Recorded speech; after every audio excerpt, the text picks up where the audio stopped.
औरंगजेब, मुस्लिम कोटा और वक्फ बिल, इन सब पर आरएसएस का क्या है रुख, सब पता चल गया। बेंगलुरु में मीडिया से बात करते हुए आरएसएस के सरकारवाह डेटेरिया हॉसिबल ने कहा कि देश का आइकॉन कोई बाहरी होगा या फिर कोई और, इस पर चिंतन की जरूरत है। इसके अलावा देश के कई बड़े मुद्दों पर हॉसबोले ने संगठन का रुख बताया। राष्ट्रीय स्वयंसेवक संघ आरएसएस की अखिल भारतीय प्रतिनिधि सभा का 3 दिवसीय बैठक आज आखिरी दिन था। बैठक के समापन के बाद आरएसएस के सरकारवाह दातात्रेय हॉसबोले ने प्रेस कॉन्फ्रेंस की। इस दौरान उन्होंने मुस्लिम आरक्षण से लेकर औरंगजेब तक के मुद्दों पर अपनी बात रखी। बेंगलुरु में मीडिया से बात करते हुए उन्होंने कहा कि देश का आइकॉन कोई बाहरी होगा या फिर कोई और, इस पर चिंतन की जरूरत है। इसके अलावा हॉसबोले ने देश के कई बड़े मुद्दों पर आरएसएस का रुख स्पष्ट किया। औरंगजेब पर क्या बोले दातात्रेय? प्रेस कॉन्फ्रेंस के दौरान दातात्रेय हॉसबोले ने कहा कि जो लोग गंगा जमुना तहजीब की बात करते हैं, उन्होंने औरंगजेब को आइकॉन बनाया। वे लोग उनके भाई दारा शिकोह के बारे में कुछ नहीं बोलते। उन्होंने कहा दिल्ली में औरंगजेब मार्ग का नाम बदलकर अब्दुल कलाम रोड कर दिया गया।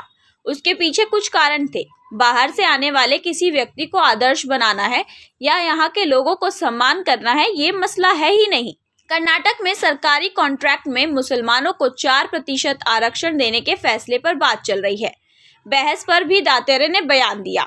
उन्होंने कहा कि जातिगत आरक्षण सभी राज्य सरकारें देती हैं, लेकिन धर्म पर आधारित रिजर्वेशन के पक्ष में BR अम्बेडकर भी नहीं थे। वक्फ विधेयक 2024 और पिरिसमन वक्फ संशोधन विधेयक 2024 पर आरएसएस महासचिव दातात्रेय हॉसबोले ने कहा, सरकार ने वक्फ के लिए एक आयोग बनाया है। हम देखेंगे कि वो क्या लेकर आते हैं। अब तक जो भी हुआ है वह सही दिशा में हुआ है। हम देखेंगे। बीजेपी अध्यक्ष के सवाल पर दातात्रेय हॉसबोले ने कहा कि अगर संघ के किसी व्यक्ति या कार्यकर्ता को मेरिट के आधार पर राजनेता नियुक्त किया जाता है तो उसमें कुछ गलत नहीं है। संघ की इसमें कोई भूमिका नहीं है। उन्होंने कहा, अध्यक्ष बनाने में हमारी कोई भूमिका या हस्तक्षेप नहीं है। ये उनका काम है, वो करेंगे। जहां तक प्रचारक भेजने का सवाल है, ऐसा कोई नियम नहीं है। अगर वो मांगेंगे तो विचार करेंगे। हम सिर्फ बीजेपी के लिए प्रचारक भेजने का काम नहीं करते। कई और संगठन हैं जो प्रचारक मांगते हैं और हम भेजते हैं। आरएसएस के 100 साल पूरे होने पर दातात्रेय ने कहा कि आरएसएस ने कभी भी वर्षगांठ नहीं बनाई, लेकिन ये आत्मचिंतन करने का समय है।